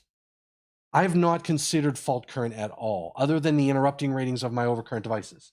These curves are cut off at the fault current values, but I've not done an evaluation yet. All I'm going to tell you based upon this is that I will coordinate for overload currents. And that's it. Okay. I have not done an evaluation of any of these curves with regard to any level of short circuit, ground fault, arcing fault, nothing like that. We're going to do that next once we feel good with this. This could be a light commercial building. It could be a small commercial building where I don't care if if every one of these breakers trip. I don't care. There's no requirement. It's not an Article 700, 701, or 708 system. This is not a data center. This is a light commercial office building, and if they lose power, they lose power. So what? There's not even a generator for Oracle 700 because all I'm worried about is getting them out of the building. I can have battery backup lights. I don't need a generator for an Oracle 700 system. All right. So now I've got my curves. I've done all of this. Now let's run an arc flash study. Run, Force, run. Okay, there's my arc flash evaluation. So now I've got to make some decisions here. My report options, bus plus line side. So what we're talking about here is line side propagation. If I have a panel board, and I have a fault inside that panel board, think about an arc flash event. You're going to have an explosion. You're going to have a plasma cloud, or I call it the plasma plume. And the fear is that you could have a propagation to the line side of your main overcurrent device, and now you're dependent upon your upstream device. So we make that assumption. We make the assumption that that is going to happen, so we always look upstream. Now, if you remember in our one-line diagram, that's why we made the decision to pop the main out of our panels, especially on the secondary of the transformer, and we put a device right, like a breaker in a box, feeding a panel board, and we're going to show you the value of that. Okay, so bus plus PD and then main device, that all looks good. Use maintenance mode function for main device, all this good stuff. Standard units, IEEE 1584, 2018. Fault currents, let's do okay. Now we're going to get a table. And this is our arc flash evaluation. You'll see the bus numbers. There's bus 4, 7, 11, and 15. Now let's take a look at, let's do this. I'm going to that. Okay, so let's start down below. Bus 11. Bus 11, the incident energy at this bus is going to be dependent upon the clearing time of this HFD breaker. What is the arcing current? What bus number is that? Bus 11, because it goes to 11. My bus arcing fault current is 3.07, 3,000 amps. So let's take a look at an HFD breaker. This is PD9, right? PD9, let's go to our curves. HFD, there's the HLD, there's the NG. I gotta call up a different curve. Open. There's our HLD. There it is. That's my NG. What is that? That's the 225 amp, right? That's the 225 amp breaker. So where's my 225 amp breaker? I don't have my 225 amp breaker. Where's that? Let me go back to this. TC2, right? TC2, open. There we go. I had the wrong curve open. Okay. I'm driving you crazy. I know. Sorry about that. I'm going to make this a little bigger. And where's our HLD? So this is our 225 amp breaker. Our arcing current was around 3,000 amps. Where is 3,000 amps on this curve? 3,000 amps is about right in here. So I should be in the instant. I should have a clearing time somewhere less than 0.02 seconds. So let's go back to our arc flash evaluation. My clearing time actually says 2 seconds. Bus 11 is a 208 volt, 3,000 amp fault. I've got a 2-second clearing time. And my incident energy is 14 calories. Take a look. 14 calories. Why is that? So there's my HFD 225. I've got 7,000. HFD panel, I've got 3.07. 3.07 of arcing current. That curve looks like 3.07. That's 3,000 amps. Ah, look at my reference voltage.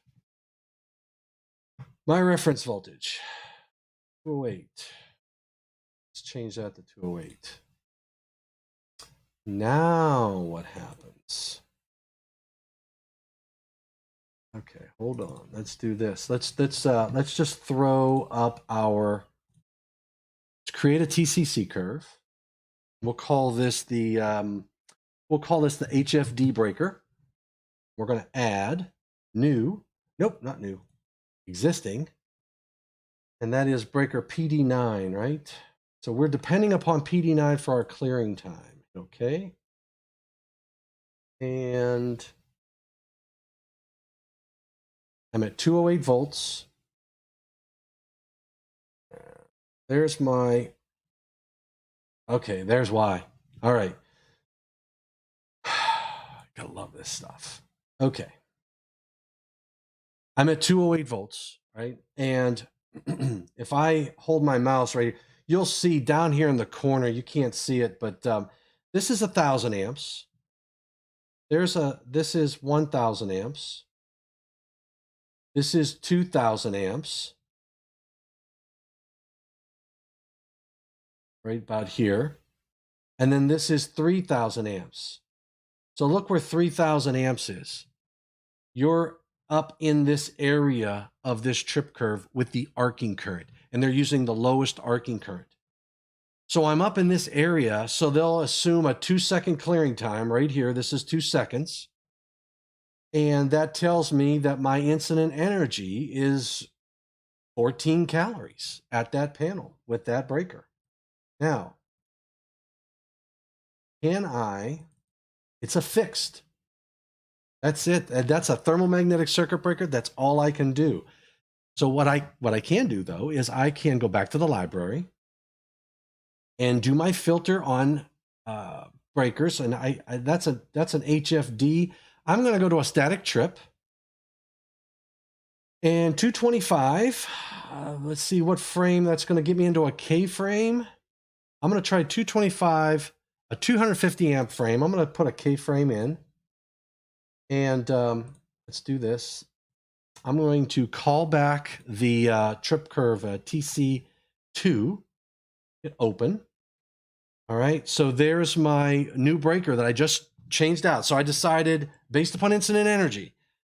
Okay, now I'm going above and beyond. I don't have to do this. I could just tell my customer, dress for it, okay?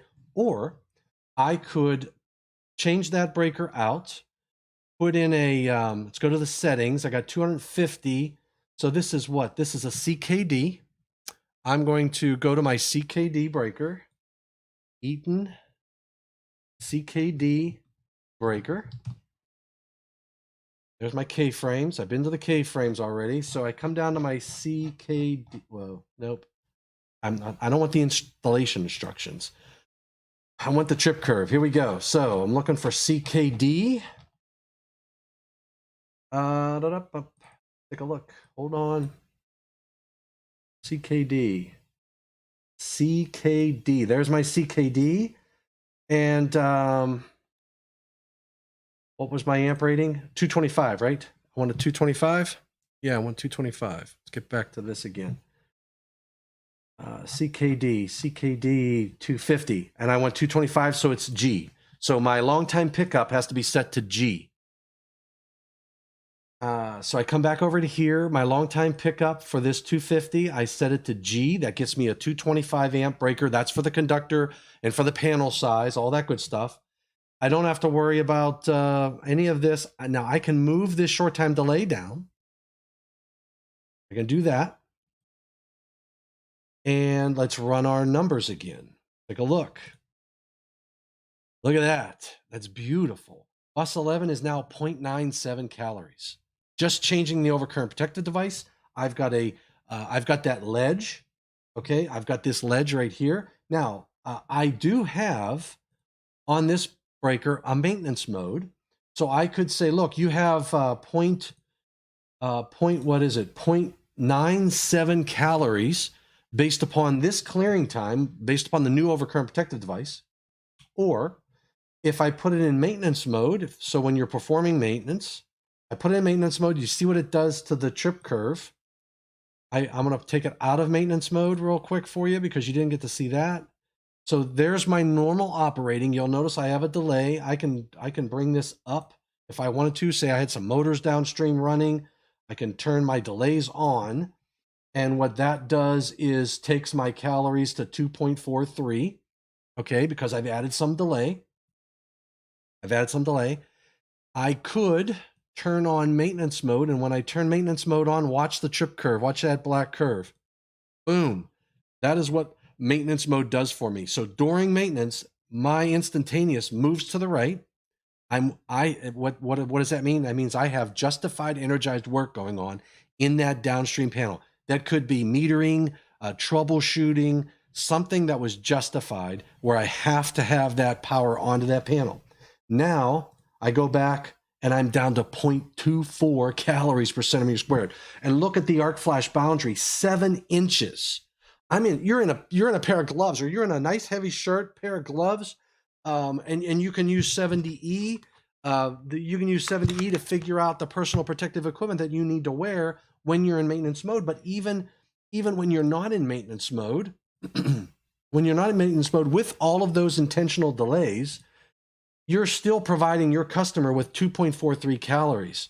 So maintenance mode will still get you. That's why we put maintenance mode on lower ampere rated breakers. It's not just for a 1200 amp breaker. So now what you're doing is you're fine tuning your power distribution system. You've picked the devices. You've picked the conductors. You've done your load calculation. You've picked your amp rating on your breakers. You picked your overcurrent device. You picked your panel boards. You will have done an analysis like this is a BAB. You'll have to use our catalog to figure out what's the most cost-effective piece of steel you can wrap around that breaker with a main lug only panel, and a BAB breaker at 208 volts, and then this panel up here. This is what? This is this is our 800 amp panel board. So you're going to pick the 800 amp panel board that'll fit this CKD 250 or whatever other breakers you want to put in there. And then, and if you want to go to the electronic trip unit, you can do that. You're fine tuning now. You're going above and beyond with regard to protecting a conductor and protecting a panel board at its ampere rating. You're now providing the electrical worker with that safety factor so that if they screw up while they're doing justified energized work, it's not going to be a big kaboom. It's going to be less than a half a calorie with the maintenance mode on. And he might have to change his pants, but he's not going to go to the hospital. All right. So, and you can play around with your settings. I mean, the adjustments in this region, this setting, moving this portion of the setting up and down, it impacts selective coordination. What we see here, it doesn't impact incident energy because my arcing currents are high enough, right? Moving this to the left and right, that's going to impact whether or not I'm protecting my conductor or the amp rating. If I move it, if I increase it and exceed the rating of my panel board, then I have a problem now. Okay, gotta get my book. What? This breaker. What breaker is this? This is my what breaker is this? That's a 250 amp. Remember? What was the amp conductor? What's the conductor that I have? 250 amp. This conductor is 260. Well, no, it's 260. This is, remember, that's 90 degrees C. This conductor is a 4-aught. What's the ampacity? You go to 310, 4-aught. 310, devil's in the details. Devil is in the details. Okay, so I go to 310. A 4-aught conductor at 70 degrees C is 230. If I adjust this breaker to 250, I am no longer protecting this conductor. It has to be less than 230. I'm at 225. I feel good, right? I'm not greater than 230. I'm protecting the conductor at its ampacity. If you look in 240.6, see that coffee? 240.6. Walk with me if you will. 240.6 tells us the Ampere rating. Now, this is an important detail because technically, if you look at 240.6 and it says adjustable trip circuit breakers, the rating of adjustable trip circuit breakers having external means for adjusting the current setting long time pickup, what do we got? This is what we've got. We can adjust this long time pickup to a value greater than the 230 amp rating, amp rating of this, the ampacity, not rating, the ampacity of the conductor. Not meeting the requirements of 240.6c shall be the maximum setting possible. Now, what I would have to, if I don't meet C, which we're going to read, then the rating of this breaker is 250 amps. I cannot put this conductor, I would have to change that conductor out to a larger conductor because I'm no longer protecting the conductor at 230 amps, which is the ampacity of the conductor. But I have it adjusted to 225 amps. C says, 240.6c says, circuit breaker that has restricted access to the adjusting means shall be permitted to have an Ampere rating that is equal to the adjusted current setting long time pickup, that's at up top. Restricted access shall be achieved by one of the following methods: located behind a removable and sealable cover over the adjustment means, located behind bolted equipment enclosure doors, located behind locked doors accessible only to qualified personnel, or password protected. Now, if my panel board has a lock on it, I could say I meet the door of that panel board is meets 240.6 C3, saying that I am behind a locked door. So the Ampere rating technically of this device is 225, not 250. It can be adjusted to 250, but based on this, the Ampere rating is 225. I don't have to change the ampacity of the conductor. Now, this is important because if you're in the field and you say, boy, this customer wants to pull more load, don't go in and unlock that cover and turn it up to 250 because the conductor ampacity is probably less, whatever that adjustment is up top. Okay, so you got to be careful about making any adjustments on these circuit breakers. You can screw up selectivity, you can screw up protection of the equipment, and you can hurt the incident energy. Okay, so adjustments down here, they call this the short time pickup. Anytime you hear pickup, it's a current value. A short time pickup value is moving this curve to the left and right. A short time delay moves this up and down. Long time delay moves this up and down. Long time pickup moves that left and right. Okay, so changing the long time delay, in this case, it's just going to impact coordination in the overload. Doesn't impact incident energy, doesn't impact the protection of the conductor, doesn't impact anything other than coordination. Moving this left and right could impact incident energy if let's say I dialed this up. Let's take a look at the incident energy. Now I'm at 2.43 calories. If I move this down, 0.97. So watch this number. Oh, you can't see it. And it's really hard to see anyway. This number says 0.97, and that's the calories at that panel.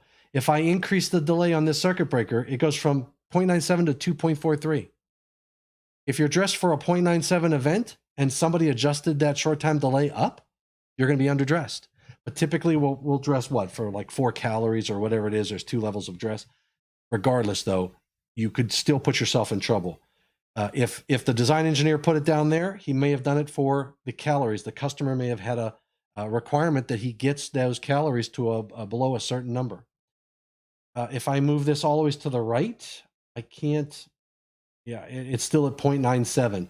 But if I need that delay and I'm at 2.43, I put it in maintenance mode and I'm down to 0.24 calories per centimeter squared at that downstream panel. That's what the maintenance mode does for you. And at this and at that point, you're no longer you're really you're doing some heavy engineering, right? So because you're trying to address incident energy and you're worried about reliability and all this other good stuff. So that's basically where you're at with regard to picking these overcurrent devices. It's I'm seeing it's 7 o'clock right now, and I've kept you guys. I have not looked at the well, let me see. Sounds good. Okay. However, wouldn't it have to be evaluated the fault current available at each failure point in the power circuit? You're going to want to do make sure that the interrupting ratings and short circuit current ratings are all adequate for the available fault currents throughout the power distribution system. All right. So our goal today was to pick the overcurrent protective devices. We did that. And what did we do? We learned about the Ampere, the ampacity of the conductors and protecting the conductors at their ampacity.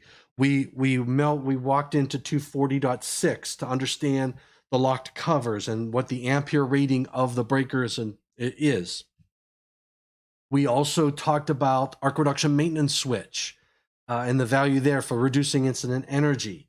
We talked about the interrupting ratings and short circuit current ratings for picking these overcurrent devices. We talked about the most important thing of everything. When you're picking the devices, filter it on Eaton Cutler Hammer, right? So anytime you go into any library and any of these software packages, you want to filter out anything that doesn't say Eaton or Cutler Hammer. And in some cases, Westinghouse. I mean, that's all history for us. Okay. So with a little bit of thought, you can increase safety. We talked about so we went up through the power system, and what we'll do, and we ran the incident energy. Let's just take a look at some of the numbers. We worked on this bus 11, but look at this. We've got to deal with bus 7 next time. We'll deal with bus 7 next time. And what's bus 7? Bus 7 is okay. So we have this. This is the 800 amp breaker. That's the feeding the main lug only panel. Oh, okay. So that's this breaker here. Watch this NGS. Oh, watch this. You know, fix this. Watch this. We'll do this real quick. We're going to put it in maintenance mode because remember, we've got maintenance mode on this one. So where's it at? I go here, settings. I turn on maintenance mode, and it was bus 7. Bus 7.4. Tell me that's not the cat's meow. Okay? That's why you've got the maintenance mode on these circuit breakers. It's all about the level of fault current and amount of arcing current, where you're at in the power distribution system. Just because this is not a 1200 amp breaker doesn't mean you automatically get a lower incident energy. Okay? Remember, it's about current and it's about time. And regarding incident energy, right? Wait till we start talking selective coordination, and the hair is going to go up on the back of some people's neck once they start talking about this, because it's the same deal. You need to evaluate the overcurrent protective devices with regard to current, fault currents. And we're going to talk about, do you pick short circuit current bolted? Do you pick ground fault currents? Do you coordinate to the arcing fault currents? And then when you selectively coordinate these, what happens to your incident energy? And can I have both a 100% reliable power system with no cascading and low incident energy? We're going to explore that next week. So I'm looking forward to that one, because look what I can do with a maintenance mode. I can get that down to 0.4 calories. And when I turn it off, let's turn this maintenance mode off. I'm going to turn it off, and it goes to bada bing, bada boom, 800 amps, Maintenance mode is off. Let's go back over here. And I am back up to, what bus is that? Make sure I got the right bus. 7. I'm up to 23 calories. 23 to less than a half of a calorie because of maintenance mode. That's safety 101. All right. Awesome. Thanks for doing this after a long day. Hey, Mohammed, I know Mohammed, it is, I'm drained. It was a rough day today. I had some great customer calls. I had a really good call. I had some really good calls. I think next Tuesday, I've got a few items in my little notebook. I keep notes. So next Tuesday, I'm going to stream to all 3 platforms again, 12 o'clock noon, my lunchtime, Eastern. I'm in Weirton, West Virginia, West by God, Virginia. I'm going to talk about some of the things that happened today and yesterday, and how they relate to providing options for your customers. This is one of those options. Think about it. I don't have to put an electronic trip unit here. I could have just simply told my customer, live with 23 calories, or live with 12 calories, or live with 8 calories, whatever it is. We could do better, and you provide your customer with options. So we're going to talk about that on Tuesday during my lunch. I won't eat. I'll let you eat, and you can watch. Thank you for dialing in, and let me know how the platforms. I see Mohammed, you're out there on LinkedIn. I appreciate you you dialing in. Let me know how the LinkedIn went well, and I'll be able to, you'll be able to see it over there on LinkedIn as well. Please check out my YouTube channel. Thumbs up, subscribe. I want to hit 1 million subscribers on my YouTube channel, so I need you guys to subscribe. Okay, I'm close. I need you guys to subscribe. So get out there, hit that subscribe button. You don't have to hit the thumbs up if you're like, hey, some of it's this and some of it's that. I'm good. Give me the feedback, but give me that subscription. I appreciate you guys had a long day too. So you're here watching. I've got Costa Rica, we've got Canada, we've got Colombia. We've got a lot of different people, and I didn't see. I see Felix out there. I got Corey. We got Ryan Jackson. I don't know if he stuck around, but I think the restream is okay. It's okay. It's okay. Hopefully, we will be able to have some fun next week too. And James Smith, I appreciate you as well. So thanks for dialing in there. Ross Eldridge. Excellent. Works good on YouTube. Beautiful. Felix Sandoval. Matarabasi, you are the man. You are the man. I appreciate you dialing in as well. And we got Nihad. Nihad is still in Egypt. So we've got Egypt. What time is it, Nihad, where you're at? Where you at, buddy? So we got Mohammed. Who else we got out here? I'm just looking on Facebook. I haven't looked at yeah, we're doing good on Facebook too. So another great tech talk. Excellent. I like Gustavo. I like SKM as well. So another thing I'm going to do, Eaton Tech Talk. So pound Eaton Tech Talk. I'm going to start using that on my LinkedIn, on my newsletters, on my blogs and stuff. I'm going to start using pound Eaton Tech Talk, and hopefully we can get that to take off. So if you want to find some of this material, just do. It's 2:00 a.m. Okay. Look at this, Mohammed. You said, thanks for doing this after a long day. Nihad El Sharif is in Egypt. It is 2:00 in the morning in Cairo. Okay. He is online watching this, and I know he knows this stuff. And I appreciate him. I appreciate all of you out there. So thank you very much for dialing into this. And Ahmed and Felix and Ross and Ryan, all you guys, I appreciate you. I appreciate your if nobody was attending, it would be, I'm not going to talk to myself. So at a pound Eaton Tech Talk rocks. I love it. I got Felix. I got to get shirts. Did you get that cup yet, Felix? Okay. Let me know if you get that cup. And Nihad, I got yours. And I don't have it with me right here. It's over there. Next Tuesday, I'll show you Shock Week the Shock Week official mug.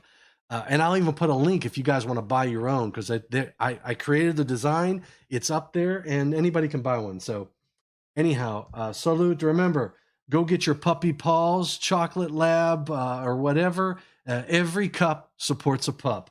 So treat your dogs right, treat your pets right, and they'll treat you right. So thanks a lot. I appreciate everybody for watching and hanging in there for me. It is 7:09. We're 9 minutes over. I think we did pretty good.